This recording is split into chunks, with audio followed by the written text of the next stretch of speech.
আসসালামু আলাইকুম ওরহমতুল্লাহি ওবরাকাতুহু।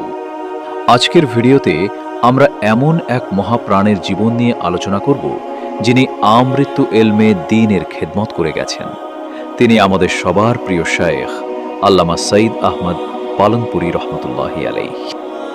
আল্লামা সঈদ আহমদ পালনপুরি রহমতুল্লাহি আলাইহের জীবন ছিল এলম বা জ্ঞানের সাধনায় উৎসর্গিত। ওনার সংক্ষিপ্ত জীবনী ও পরিচিতি তুলে ধরা হল সংক্ষিপ্ত জীবনী পরিচয়। তিনি বর্তমান সময়ের বিশ্বের অন্যতম শ্রেষ্ঠ ইসলামী পণ্ডিত এবং দারুল উলুম দেওবন্দের শায়খুল হাদিস ছিলেন। জন্ম 1942 সালে ভারতের গুজরাটের পালনপুরে। শিক্ষা ও কর্ম দেওবন্দ থেকে পড়াশোনা শেষ করে সেখানেই প্রায় 47 বছর শিক্ষকতা করেন। তিনি মূলত সহি বুখারীর পাঠদানের জন্য বিশ্বজুড়ে সমাদৃত ছিলেন। তার রচিত তুহফাতুল কারি ও রাহমাতুল্লাহিল ওয়াসিয়া ইলমি জগতের অমূল্য সম্পদ।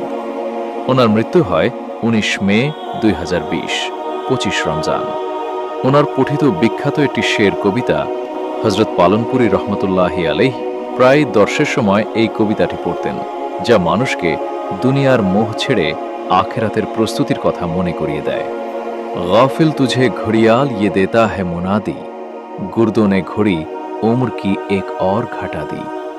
হে অসচেতন মানুষ, ঘড়ির কাঁটার আওয়াজ তোমাকে এই বার্তাই দিচ্ছে যে মহাকাল তোমার জীবন থেকে আরও একটি মুহূর্ত কমিয়ে দিল। পরিশেষে আল্লামা সঈদ আহমদ পালনপুরি রহমতুল্লাহি আলাইহ ছিলেন ইলমে দ্বীনের এক আলোকবর্তিকা। তার সহজ সরল জীবন এবং গভীর জ্ঞান বিশ্বজুড়ে মুসলিম উম্মাহর জন্য এক বিশাল পাথে। আল্লাহ তাকে জান্নাতুল ফিরদাউস নসিব করুন, আমিন। ভিডিওটি ভালো লাগলে লাইক ও কমেন্ট করবেন। আমাকে ফলো দিয়ে আমার এই যাত্রায় পাশে থাকার অনুরোধ রইল। আমার জন্য দোয়া করবেন যেন সামনের দিনগুলোতে আরও ভালো কাজ করতে পারি। আল্লাহ হাফেজ।